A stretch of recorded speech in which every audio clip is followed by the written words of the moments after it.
Hello, and welcome to your first Northeast Minnesota labor market update of the new year. My name is Carson Gorecki, and I am the Department of Employment and Economic Development's Regional Labor Market Analyst for Northeast Minnesota. Over the next couple minutes, I will cover the latest updates on labor market indicators, including unemployment rates, labor force participation, and employment by industry. So let's get to it. First, let's take a look at the jobs numbers. The gains in employment that occurred from April through October were dampened by declines in November and December. Over the month, Minnesota saw a loss of nearly 50,000 seasonally adjusted jobs, which is a decline of 1.8%.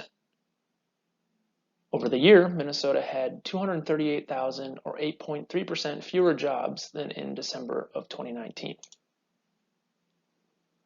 Employment in the Duluth Metro area also fell, but by a smaller 0.95% over the month, equal to 1,200 seasonally adjusted jobs. Annually, employment in December was down 8.6%, which was up from negative 8.8% in November. Since August, employment levels in the Duluth Metro have remained somewhat stable, sitting between negative 8.5% and negative 8.8% under 2019 levels. Duluth was the only metro not to see its over-the-year employment change fall in December. All but 3 of 10 supersectors saw monthly declines. Leisure and hospitality, which was down 18.2% over the month and down 41.3% over the year, had the largest losses by a significant margin, reflecting the impacts of the pandemic and the temporary restrictions enacted to manage the spread of the virus in November and December. The next largest losses were in mining, logging, and construction, which was down 3.3% over the month, perhaps reflecting seasonal trends as well as impacts of the pandemic. Other services saw its employment fall by 2.6%. The trade, transportation, and utility sector saw a 1.6% increase over the month, led by modest growth in transportation, warehousing, and utilities, and more robust growth in retail, which was up 2.2% over the month and 1.5% over the year. Information and manufacturing also added jobs over the month. Of the 18,400 seasonally adjusted jobs lost through April in the Duluth Metro, 6,600 have since been regained, equal to about 36%.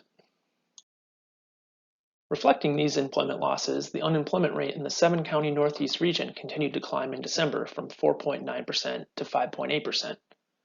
At 6%, the unemployment rates in the rural areas remained higher than the 5% rate in the city of Duluth. But both areas saw their rates climb almost a full percentage point. Correspondingly, employment in the region fell by just over 1,700 jobs. The equivalent of 80% of those workers joined the ranks of the unemployed, while the other 20% left the labor force altogether.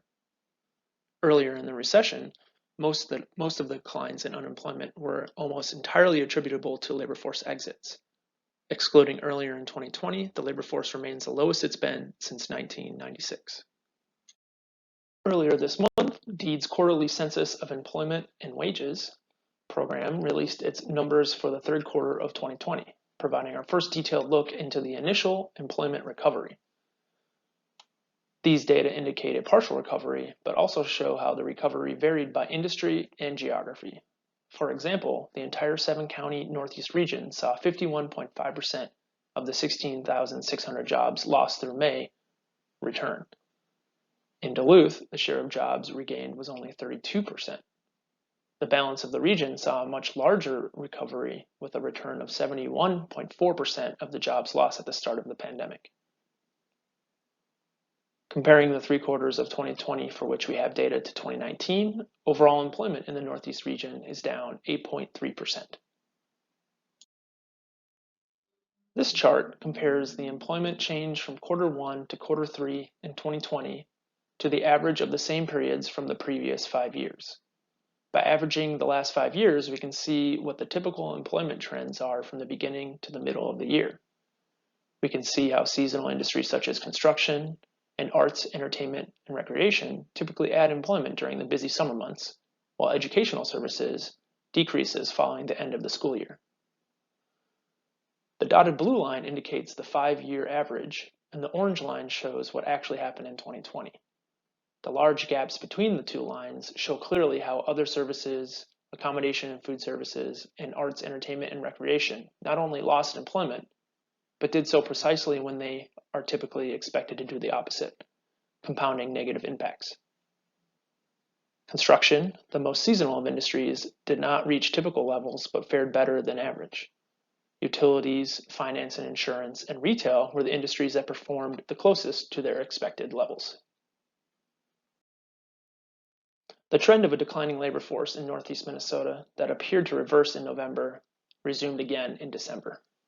This, combined with the declines in employment, led to increasing unemployment rates throughout the state and region. Specific industries, including many in service-providing sectors, continue to experience significant employment losses. While it is difficult to isolate seasonal effects, the timing of the onset of the pandemic appears to have been especially unfortunate for the leisure and hospitality sector that typically depends on growth in the summer months. Through the next months and beyond, we Indeed's Labor Market Information Office will continue to monitor the labor market closely and provide timely and accurate information to all Minnesotans. Please feel free to contact me with any questions, and until next month, thank you.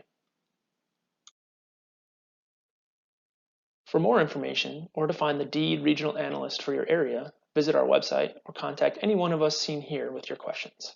We will be happy to help you access and understand the information and data you are looking for. Thank you again, and have a great day.